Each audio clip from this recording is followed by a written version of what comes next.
All right. Well, would you like to kick this off? Sure. So my name is Holly Swartz, and this is, Maria Sellers. and we're going to talk today about CS equity, 10 tips for differentiation and inspiration.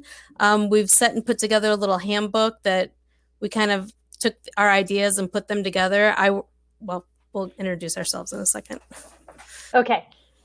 So my name is Maria, and as I said, I'm in Terre Haute, Indiana. Grew up in Southern Indiana and wound up in West Central, of all places. And so I'm involved in the Indiana CS Champs and a lot of other things. Teach at the middle school, teaching computer science. Did e-learning before that, taught music well before that as well. And then I also teach some college students at the local, it's a local private college, the Intro to Education Technology. So aside of that, do a lot of work with kids outside of school for coding and robotics, and pretty much keep myself way too busy, but it's worth it for the kids.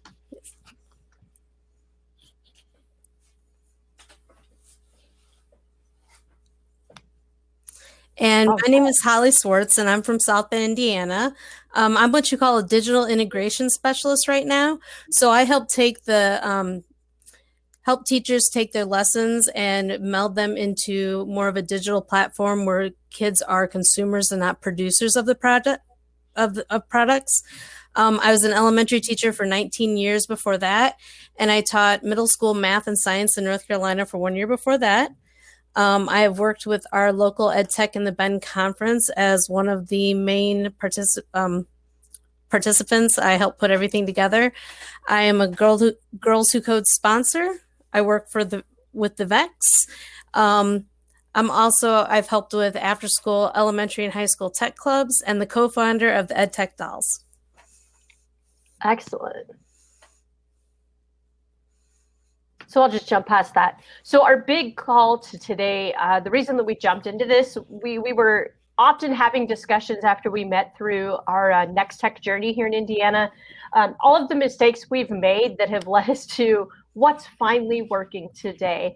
And I always talk about the fail forward, Holly always had. And so we're going to kind of talk about what did we potentially do that did not work, what we then changed to, and what was the mission behind all of that, and why did we focus on making those changes?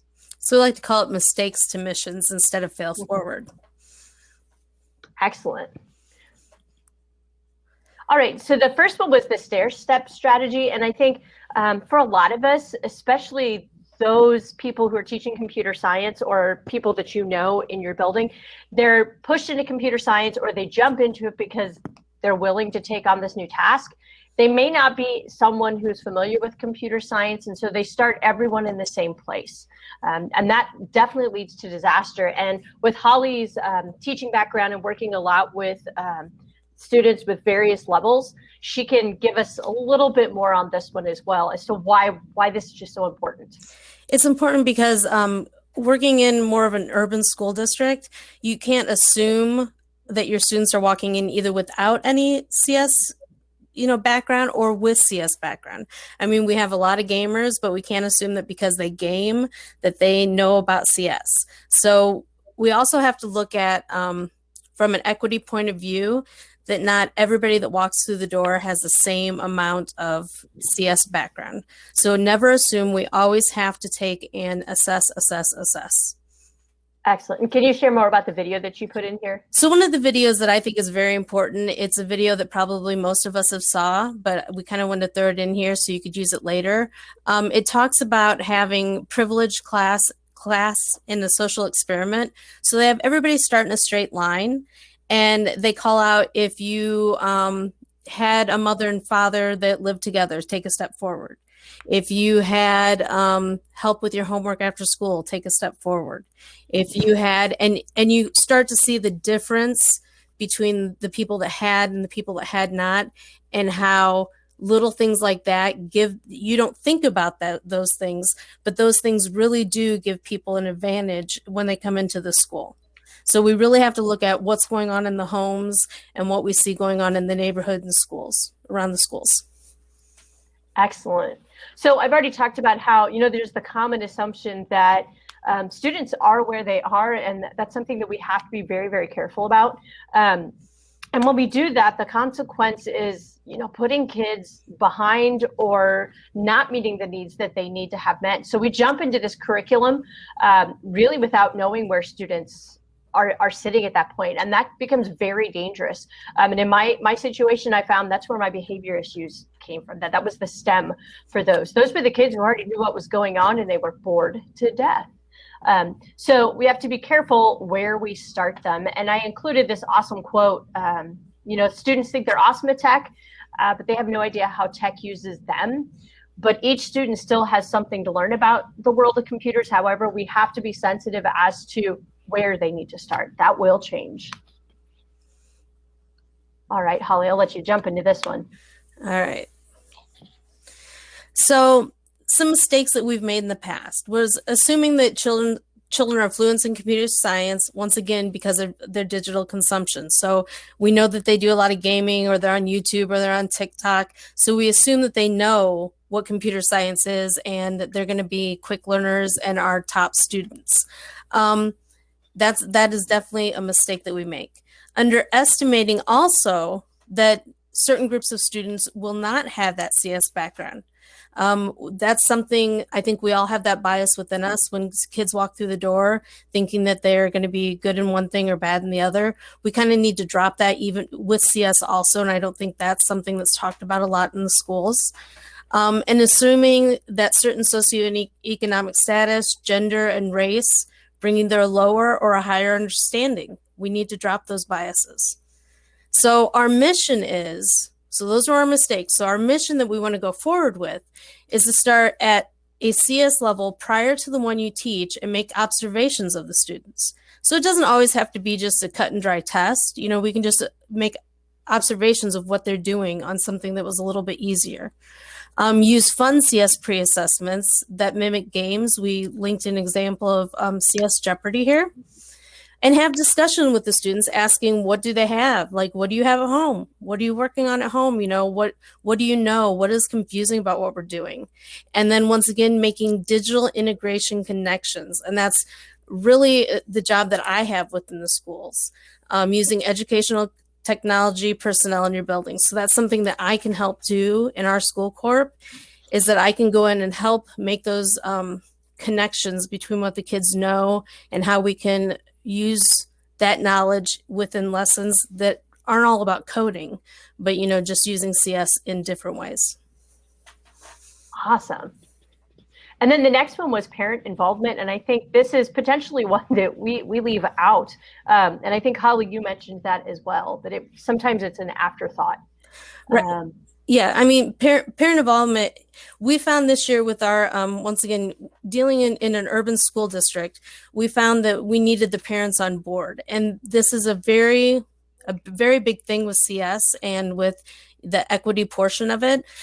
CS is not a subject that was taught to my generation or the generation before me, or really the generation right after me in school. And so this is a place that we need to help parents also along with, to make sure that once again, I talk from an elementary background, so I'm working with the little kids, but to help them along with their CS journey, we really need to get the parents involved because they help them with everything at home.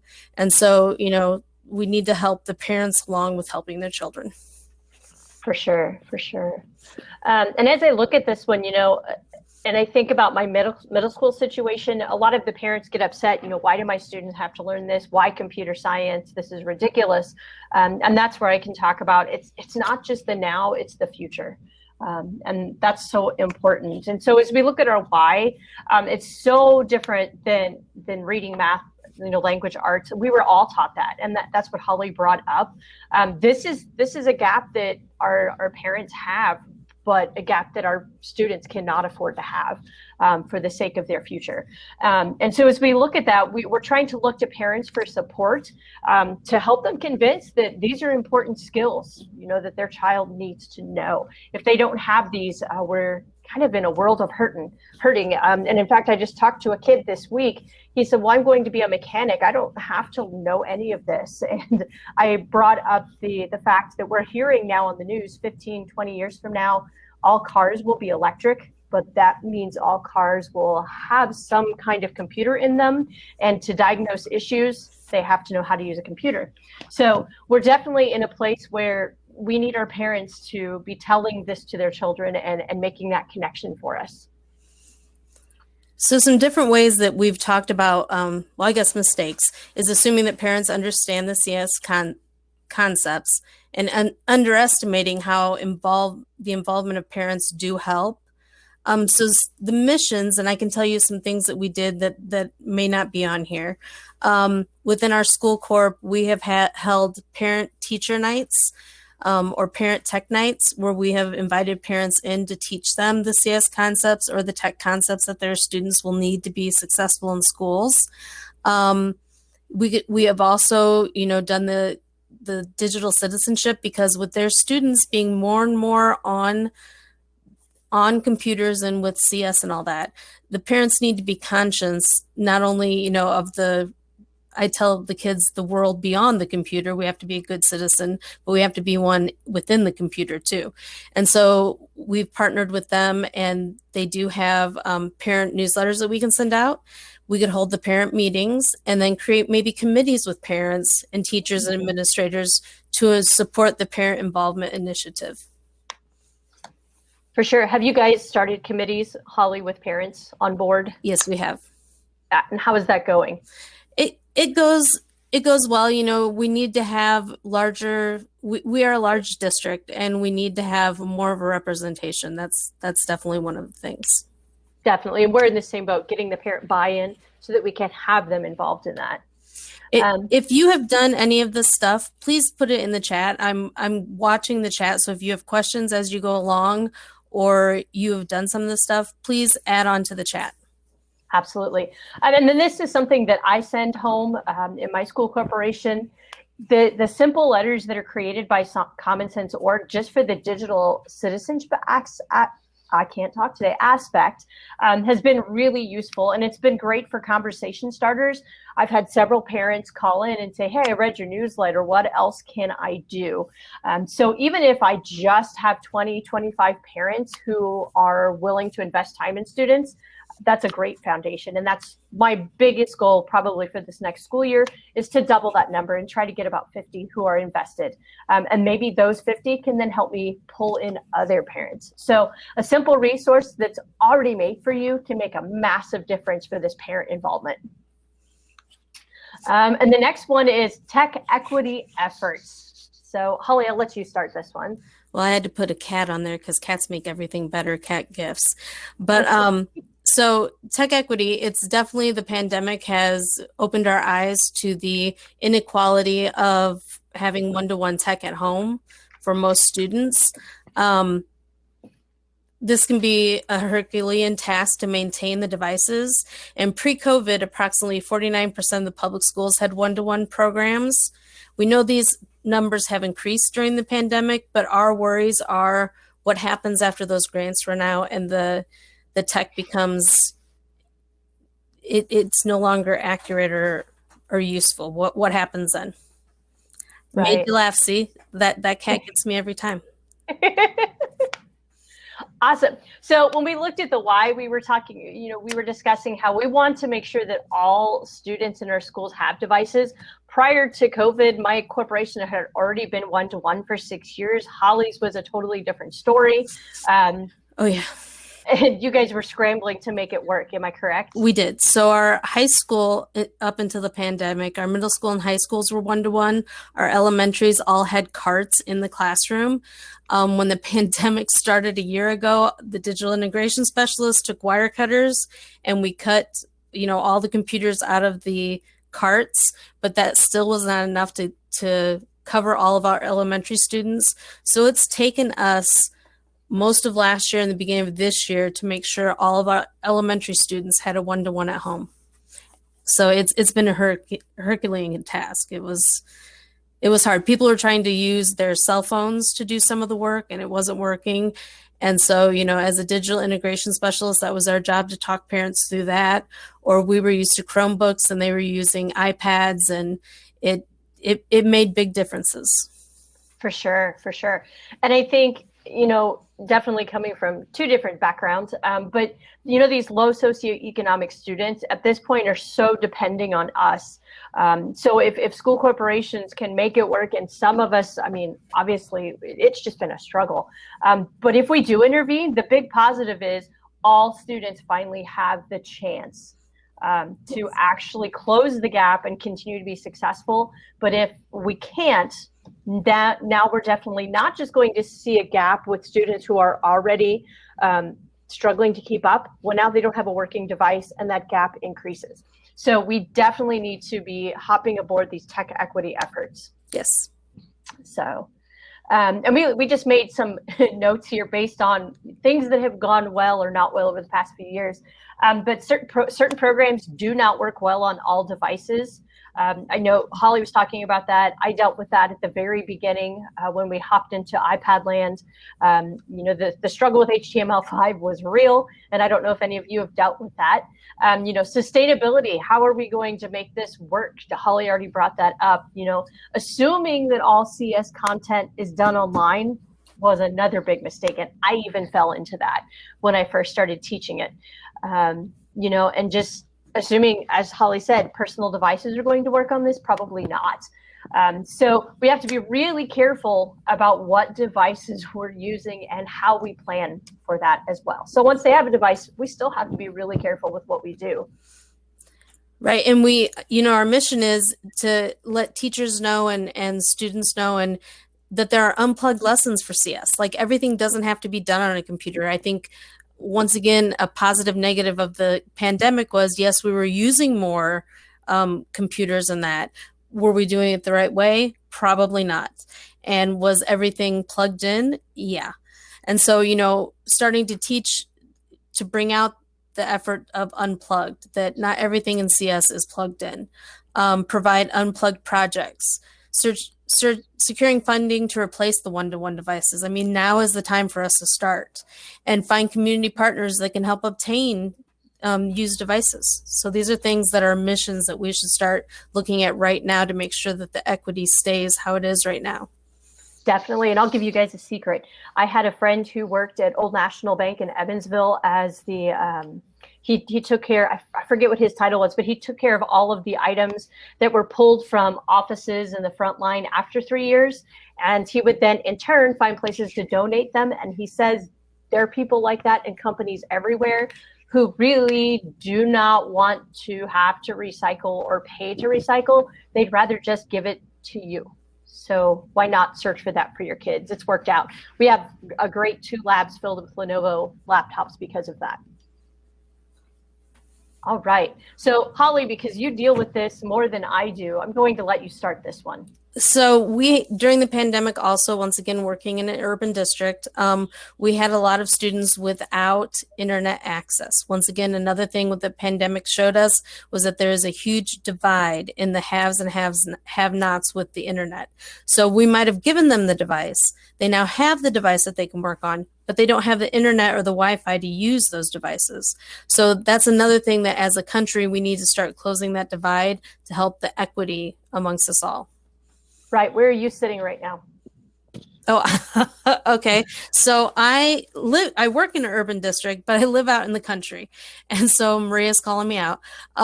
We are on DSL at my house. So for me to get on any of these meetings, I have to pack up my stuff, go down to my daughter's who has high-speed internet, and that's how I have to connect to all these meetings. So even in my world, as an adult, I still have, the inequities.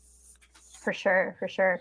And so we talked about that, over the past year, the divide is starting to dwindle a little bit, but it's still not going so well. Even in my community, we had a new company come in and take over another company, and suddenly our great Wi-Fi in the community is not great Wi-Fi in the community anymore. And so that's a battle. We have to figure out how do we fight that for our kids and not just watch it happen. So, and again, if we don't, our kids will have a gap, and these skills that we're trying to get to them, they're just not going to be there. And we made the imagery on the right. It's just pretty much how some of our kids feel at this point, and we need to really be sensitive to that and do what we can. So, and some of the solutions to all of this, we just assume that kids have smartphones, and I know I've been guilty of this until a student sat me down and said, "Look, Mrs. Sellers, here's the deal. You say this, but honestly, that doesn't work." It was a truly humbling moment, and I'm so grateful for that student. And we assume that kids have Wi-Fi at home, but they don't. Even the most techie of kids do not have Wi-Fi at home.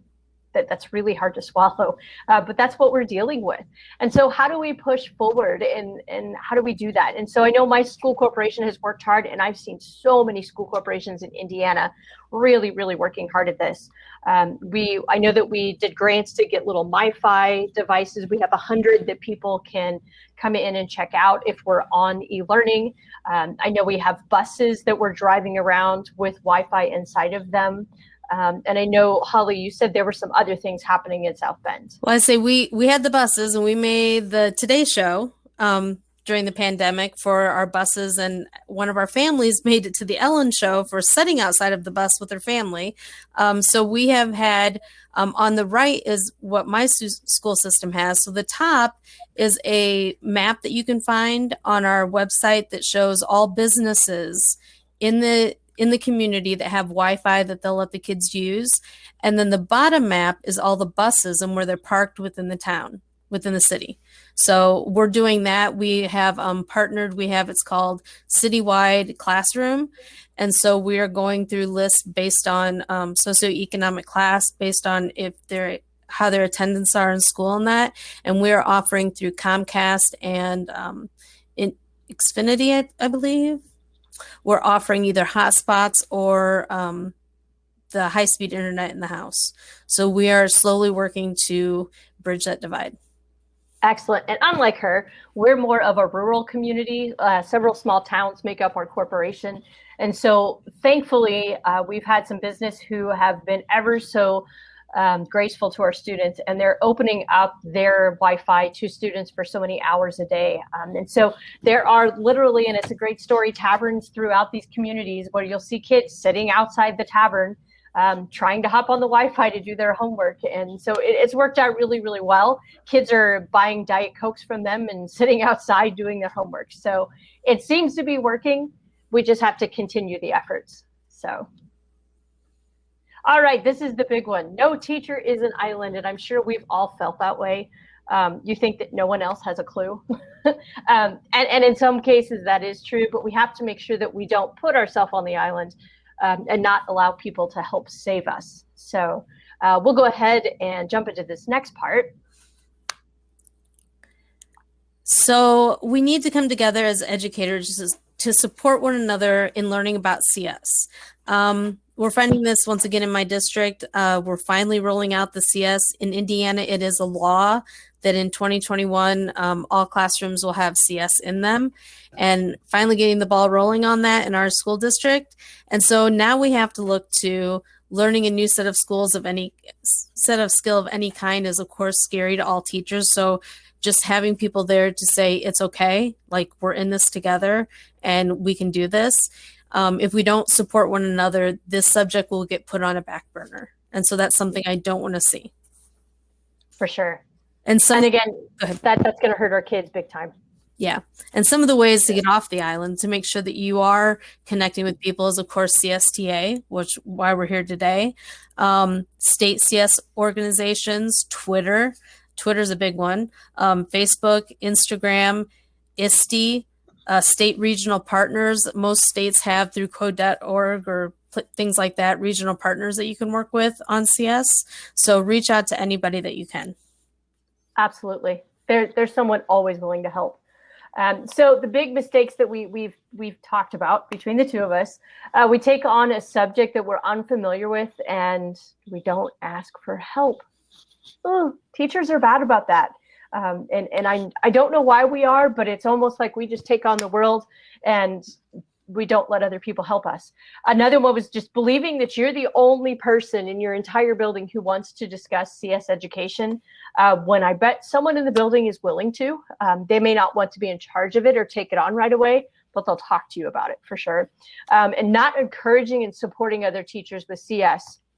We just assume they don't want anything to do with it. Instead, we kind of have to go the other way. And then protecting CS like it's yours and yours only. I did that for a year. I didn't want anyone else to touch it for fear that they would mess it up. And I'm not really sure what I thought would be messed up, but that was my mindset for a year. And so to flip it and head over to the mission, starting a computer science outreach with teachers in your district. Surely there are other people, even in other buildings, who want to talk about it. And I know Holly is really working on that this year. We already have one in place in my district. And it's really important to jump into that. Seeking other computer science teachers from other schools has also been helpful. I talk to Holly, 5 times a day? Yeah. We bonded. She's way up north. I'm like, hey, I'm planning this thing. Do you think this is going to work or not? Am I being too adventurous here, or do I need to pull it back? Talk to those people because they've been there, done that. Connecting with CSTA, right? That has been a big one for me. Finding someone who has an idea on the one thing I'm struggling with has helped a ton. And they offer amazing professional development support resources for us. That has been fantastic as well. And then, finding partnerships with other CS teachers in the districts. And I know that we have regions with CST in our state, but maybe, just your county, you create something and really make computer science an important big deal in the area. I agree. No, that's what we're trying to do up here. So this one is a very important one for me, and one that I have fought for in my school district. And I know that when I've been thinking about this as we're going on. I know we said 10 tips for differentiation and inspiration. I think we kind of went on the inspiration route. There are going to be some differentiation, but this is near and dear to our heart, getting this out to everybody. And this one has been a big one in my school corp, that you can find after school activities for anything. You can find them for art. You can find clubs for, you find your sports teams. You can find your drama clubs. You can find things like that. What most school corps are lacking are good CS programs after school. And I think sometimes teachers and the clubs feel second best, because in a lot of teacher contracts, they pay for the coaches for some of these other clubs, and CS has always been left off because that's not been, something that's held the high priority. And so I think districts are now, and I know my school district, I kind of fought for this, and our school district is now starting to pay for those after school CS clubs. And I know in South Bend, we now have an esports arena starting. So it's starting to take hold and take place, which is really awesome. So these are 2 pictures of my son's group right there for the first robotics.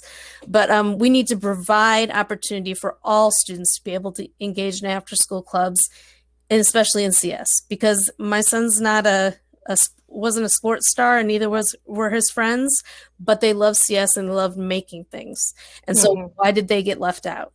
So we need to make sure that we support those students. Right.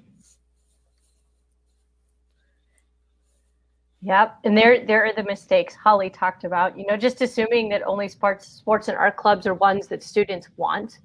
And I know Holly's seen this, you all have seen this too. When you start a club like this, kids will come out of the woodwork that you had never expected to approach a CS club. So they're out there, they're waiting for you. You just have to jump and give them the opportunity. So, missing out on competitions, that has been very challenging this year. We were not allowed to do robotics as a corporation because of the excessive sharing between children. Missing those this year is just a big letdown. And then not providing those really, really does increase that equity divide. So the more students we have excited, the more we can get other people in. And so as we look at the mission, she's already mentioned these, you know, getting school corporations to pay for these clubs and get teachers sponsored to do them. Offering these clubs for like the Girls Who Code, that was a big deal last year when we did that. And all of a sudden there was this empowerment that I hadn't seen among some of the really quiet girls in my classes. So it's just been great. And Holly will tell you, these also need to be in elementary school. This should not be a middle school, high school initiative. Right, because we need to catch the younger kids are more into CS than we realize, and I think a lot of school corps forget that the little kids, if we catch them young, they will keep with it longer. For sure, absolutely. And so these are all of the things we've been able to give our kids. So it's made a really big difference. I'm more like on the coding side. She's definitely on the esports side, which is great. All right. Yep. And then CS for All. I'll let you start this and then I'll jump in. Okay. So CS for All. So once again, this is something near and dear to my heart. You know, I'm in probably the older generation. So back when I was in high school, CS was more of definitely a boys club. It was something that I wanted to do, but I was not encouraged to do. And so I think this is full circle moments for me. I love that now CS is for everyone. And as everybody in the summit knows, CS is now for all. And it's our job. I kind of brought, I don't know. It's our job as educators to change the narrative of CS classes and offer it to all students, not just a select few. Mm-hmm. And I think of the different places I would have been had I been encouraged to go along that path. Absolutely. Yeah. In our school, same thing. Girls were not part of the computer science classes. That wasn't cool. So I don't really know why. No. And it was definitely for boys. Like that was the thing. And just. For sure. And I think that's where Girls Who Code, bringing those things in there. I think it helps everyone understand that, okay, anyone can do this. It's not just that personality or this person. So definitely makes a difference. And hopping onto your state initiative as well. I know right now we have a big push for computer science in Indiana. I don't know what other states look like, but if they start it, hop on board and just help push that train along. Yes, it'll make a difference. It will. So once again, the mistakes in the past were only encouraging boys to join CS classes because of the notion that they had more analytical minds, not offering CS classes to all students, like that was just in high school elective you could take, not encouraging minority students, spending time with students who currently excel in CS, assuming that students with disabilities cannot excel in CS. Sometimes they're the best. Assuming CS is too difficult for elementary students. Elementary students will blow your mind if you let them. And only spotlighting programming in computer science. Computer science is much more than just computer programming, as we all know. So the missions, Maria. All right. So, making sure that all students have that opportunity. This is something that I've come to the realization, I used to just have it after school clubs. That didn't work out pretty well because what about the dancers? What about the athletes? What about the kid who can't get a car ride? So we are finding ways to embed this within the school day or to just use Zoom if and only if everyone who wants to be in the club has Wi-Fi at home. So finding those new ways to bring everyone in is really, really important. So, giving students that opportunity throughout their school career to have it, even without being in the class, that will also make a very big difference here for your students. Making sure that they all are encouraged, right? We just don't assume, well, because I say the word computer science, they're going to be magnetized and run at me. Encouraging them. You might see someone who, is very analytical, has fantastic math skills, or they are wonderful at organizing visually. There is a career in computer science that they could hop aboard. And making sure that you give opportunities to kids of all ages. And then, of course, starting kids younger. And it can be as far down as your local preschool. Maybe your high schoolers can create some fun things for your local preschool to do with students as well. So getting it out there and not just keeping it within the school day or the school walls. All right. So I know that I believe that you guys will get all of these, this whole thing at the end. So we kind of want to skip ahead because there's some important things we want to definitely make sure that we show you. Community connections, we've kind of talked about that. And it's true that the African proverb that it takes a village to raise a child, and that's not more true than with CS. I mean, we all like to think teachers are superheroes, and we've all gained our capes last year, but we do need to ask for help. But I think an important thing to get to would be the pair programming. You guys can go ahead and look. Oh yeah, so the slides are available now, so you guys can see those. But we want to get to peer programming, because we think this is an important part. And Marie, if you want to go ahead and show that video. See if it'll cooperate with us here. This is a good way to differentiate a little bit. Maria, we can't hear. That's okay. We can skip ahead and keep going if that's okay. I think that'll be fine with them. They have it. But peer programming is something where the students can get together and you have them doing the programming together. So I think important part of differentiation is that you need to have the students working together, because sometimes two heads are better than one. And so if we can put these kids together, and we're not talking about heterogeneous groups. So we're not always talking about the kid that's having trouble being paired with the child that is not having problems. We're talking about, the child that gets it with another child that gets it, so that they bounce great ideas off of each other. So this is one of the things with pair programmings. For sure. And as I look at mistakes, one of the other ones I made was not rotating partners enough. I thought that keeping kids together for 4 weeks was wise. Not so much. They want to work with other people. And like you said, giving them that chance to bounce ideas off of each other.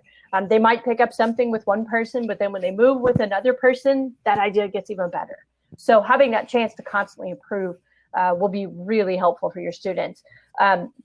Another one that was a mistake for a lot of people, not just me, pairing students without assessing student ability.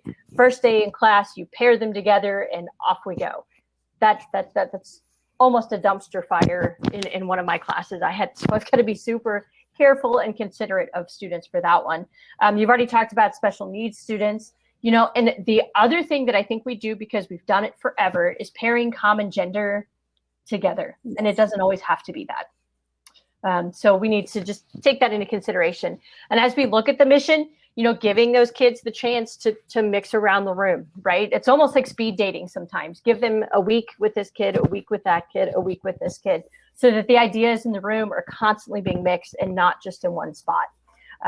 Finding those opportunities for students to problem solve with someone that they don't talk with a lot is huge. I did that this week, and oh my gosh, my room just exploded yesterday when I tried something new and I had them pair with someone that is not a friend, that they don't sit by. Oh my gosh, ideas went crazy. So giving them that chance with a peer will make a massive difference. And you're engaging, when given a choice, giving the students choice of activities you're going to engage in. Most people, including adults like ourselves, are more engaged and willing to learn when they're giving a choice of activities. So today you were given different sessions to go to. You're more willing to engage if you go to one that you like. So encourage students some choice in their CS activities. Excellent. And can you tell us a little bit about what have you done this year? Like one thing that you've tried for student choice? This year has been hard with the pandemic. With that, I would say doing different with the PBL projects. So I would say part of the PBL is part CS, and having them either build a Google site or Google Slides. I think that is a big thing. just giving them choice in whatever they're doing this year, because the pandemic, we have to keep them going. We have to keep ourselves going. Let's just be honest. Truly, truly, truly. Yeah. So on this one, we talk about giving students that choice. And that's why I chose the quote on the right. When students feel like they're giving an opportunity to be independent and they feel like they really can do this, they're competent, all of a sudden we see the engagement increase, right? So the minute they feel like I believe in them and I believe that they can take this and just run with it, oh my gosh, everything changes and the game plan is just new in their brain. So that's a really big deal. So let's look at this mistakes missions. I think we left it out, but the biggest thing I always did was not giving student choice, and especially to my high ability students. So they need that chance to just really soar. Yes. And the biggest thing here, we talked about this, student choice is not a babysitter. It's not a time filler, and it's not another assignment. We have to be so careful with that. And so as I even looked at some John Spencer resources and came up with the thing on the other side, progressing into choice is also okay. You don't have to just say, okay, kids, today decide what you're doing in class. Starting with tiny choices and working them up to that will build their confidence and also keep you sane. So, all right. I'm going to keep going if that's okay. Yep. All right. Oh, CSD, this would be, scaffolding. So we put scaffolding here, and of course a picture of construction workers. So in classrooms around the world, we scaffold in language arts, we scaffold in math. We need to now start learning how to scaffold in CS. So a window to a typical room may show different measures providing scaffolding, which may be a small group working. It may be working with a teacher or having an independent study. Unfortunately, we don't do this with CS. So we need to kind of change the narrative on that. For sure. Go ahead. Go for it. Scaffolding's not new to teachers, but it is new to CS. And why should we do it? Because initially corporations were just trying to get CS into schools. And that's kind of where my school is at this point, is just trying to get it into the schools. And my mission is to have it scaffolded into the different grades and have teachers scaffolding it into different core curriculums. Definitely. And the graphic on the right, it's just so important to realize that just because you're giving all kids a chance, that doesn't mean you're getting them where they need to go. That goes all the way back to the beginning when we said, make sure you know where your kids are. That's a really big deal. And then depth of knowledge falls into the scaffolding. Some students are going to know less, some students are going to know more. And so you need to start them where they are and move them forward from that point. And students with experience, they're going to need to start with problem solving and critical thinking sooner than the rest. And that's okay. It's totally acceptable. Yes. So it might be more work, but I think in the end, you're giving your students everything they possibly could need there. All right. And so I just put an example in here. You guys could look at, how could you do it in an elementary setting where you have the different tables? I know I used to do different tables. What do you do to make that work and still make sure everybody gets what they need? So I'll let you can read that one on your own. And as we look at the mistakes, too many learning platforms being used at once. I'm guilty of that. I don't know about Holly. Elementary, we don't do as much. A lot of our stuff is based in one area, but I know that for our teachers, there's many different platforms. So that gets hard for our teachers. It does. So yeah, having too many platforms is definitely, we need to scale it down. Right. And then at one point I was allowing student choice every single day, which was causing students to lose direction. So that was something I knew I had to be very, very careful about. Pairing high ability with lower ability way too often, you can't do that. Maybe once a week, twice a week, max. Not utilizing peer programming in common ability. And even at one point, I was scared to death of peer programming. But once I threw it in there, boom, scaffolding hit, and it was excellent. And not setting end goals for students was another problem. They need to know where they're headed. That roadmap has to be there for them. Yes. In any subject, and this is just, this is a subject, and we need to get that across to teachers. I love the last one, ask students to keep a success journal. It doesn't always, it can be a pencil and paper journal, but in my head, I'm also thinking it could be a Google site. It could be, Google Slides, it could be whatever. But I like the, it's something where they're keeping their ideas and keeping track of what's going well and how they've grown. So I when I taught first grade in language arts, I always like to do a writing at the beginning of the year when they were just coming out of kindergarten. And about May, I would have them rewrite it, and I would hand them the writing from May or from the August, and they'd say, "This isn't me." And I'm like, "Yeah, that is how you wrote when you started my class." So it would be the same idea with the success journal. The students would get to see, like when they turn back to the beginning, I would have at the end of the year them go back and look through it and see how they've grown. So I really enjoyed that idea. Definitely. So now we're to our favorite part, hearing questions and sharing and getting ideas from all of you guys. So if you have questions and answers, I don't know, Tanya, can they come on the screen or just put it in the chat?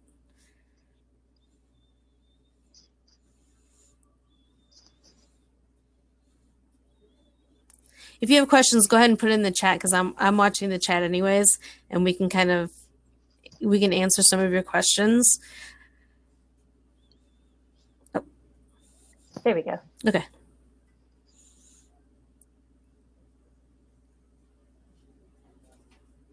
Give people time to type. I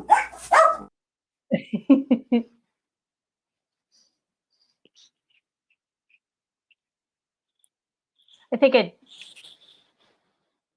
have I done pair programming remotely? We have not. I'll be honest. When we were virtual, I was not in a computer science unit at that point, so I've not had that opportunity. But I'd really be curious to see if someone has tried it. Pair grouping. I'm not sure pair programming, but if anybody can figure it out, here's how I always say it. If anybody can figure it out, it's the kids. Mm-hmm. So I always get a little group of children together and ask them. But no, we have not tried that.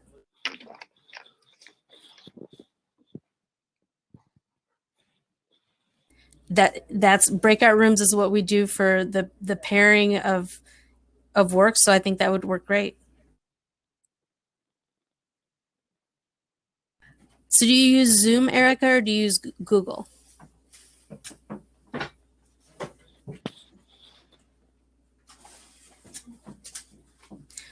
So I'm excited to see when Google's going to let us start. Like if I go in to help a teacher, that I can pop into their breakout rooms too. I'm looking forward to that. Mm-hmm.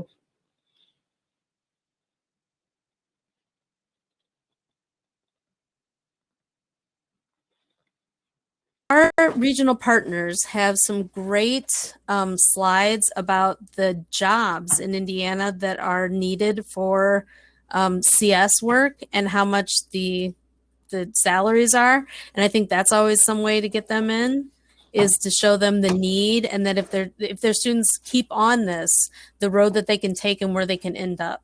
So that's one way. Yeah.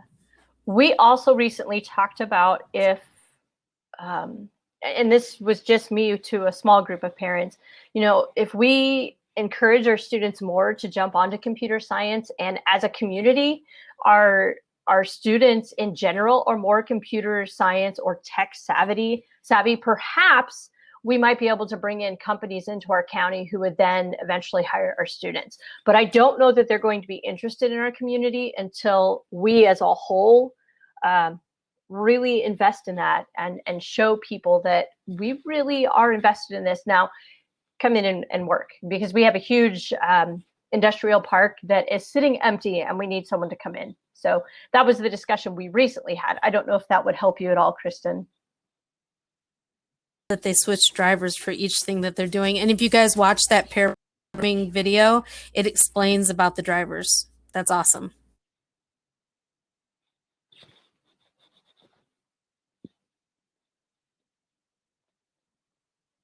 Fabulous.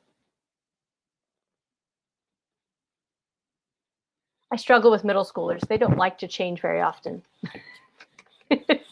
Elementary do, because everybody wants to be in control. Yes. I've gotten to the point where I have to set the 2-minute timer and they just switch.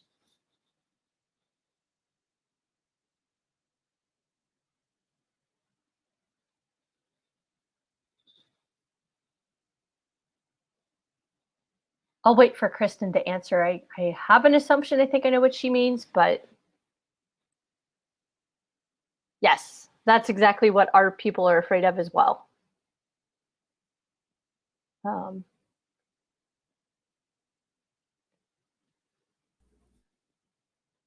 Definitely. And Kristen, another idea we're kind of tossing around is having our students write letters to companies like Toyota, to tell them, hey, we have this giant industrial park sitting, in the middle of our county. Everyone in our school has a chance to take computer science K through 12. We even have a robotics program in junior, senior year. Our students have skills. Are you willing to bring your company here so that you can utilize the skills that we're being taught? I don't know what Toyota or a company like that would do, but it would definitely be grabbing attention and showing students that they can be in control of their community.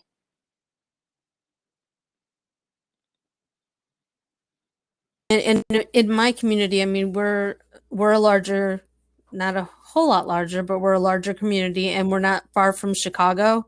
So ours is just a short train ride back and forth. So that it's not as big of an issue, I guess, in my community.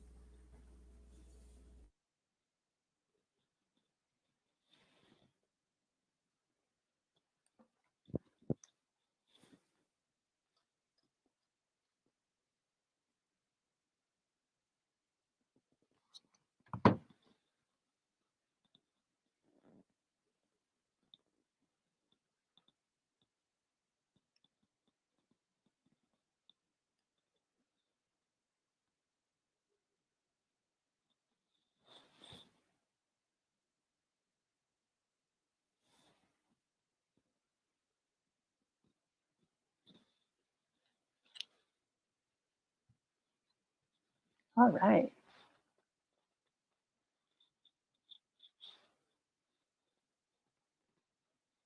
That is so true. So true. And that's why we need to bring schools, and we need to start in elementary school so that they know that, I mean, for me, CS is making the students a producer, not a consumer. So they're not just watching everything. They know how things work. I talked about the Google Sites, the Google Slides, that they can produce websites, that they can produce things like that, understand what's going on. So I agree. Definitely. But coding is fun too. I code with the kids. Hour of Code, I do the dance with them too. Cool. Thank you. I know we kind of got, Kristen, thank you. I know we kind of got off like 10 tips and tricks, but the more we built it and the more we talked, like the bigger it got. And so we hope we put a lot in there for you. I mean, it was a lot of soul searching, deep thoughts about what her community is doing, what my community is doing, and what we see as missteps in both and how we would fix them.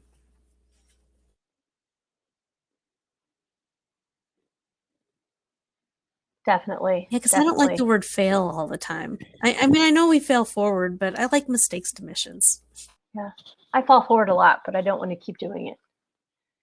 So I think definitely, for me, the big mission is getting jobs and companies back in our community for our kids. And we've tried everything else. And I'm hoping that all of the skills and the concepts and the critical thinking they pick up out of computer science will start to catch people's attention. I would love to have companies back in our county.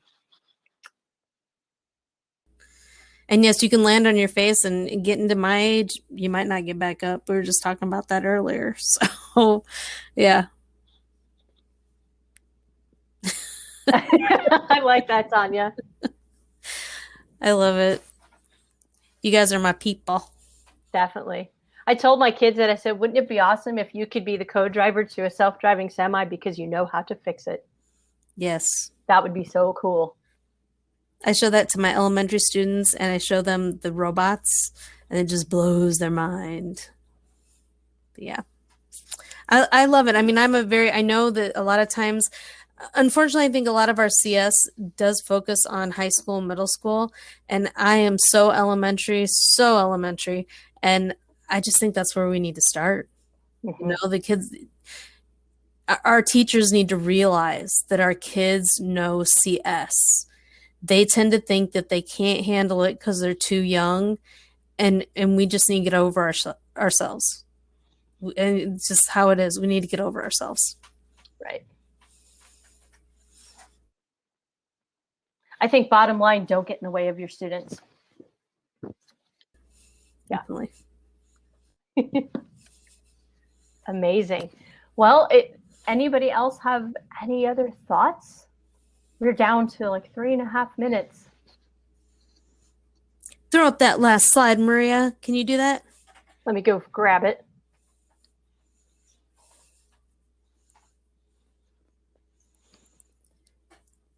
Exactly. Nobody listens to me, Kristen. I pound the ground with this. You can ask Maria. Like that is my if it's not girls in that who code, because that is at my age coming back into all this, it's because I wasn't allowed that. But my second thing is elementary. And you have been a great audience, so we want to make sure we put that up there. So we hope you're enjoying your conference, and we hope that we've been a bright spot of it. And so thank you. Awesome. You guys are champs. You've been here all day long. That's amazing. Good job. Thank you.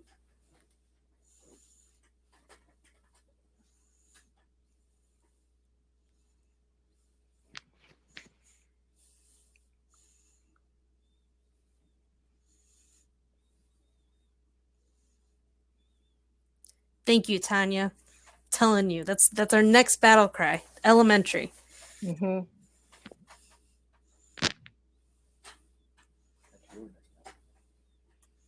Hey, thank you, Beth, for joining us. Thank you, Beth.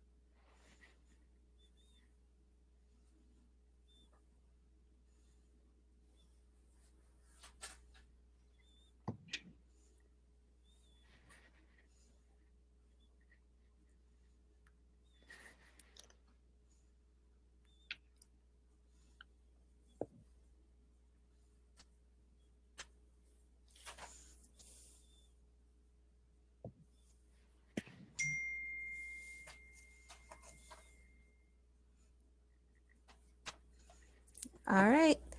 Bye. Have a good one.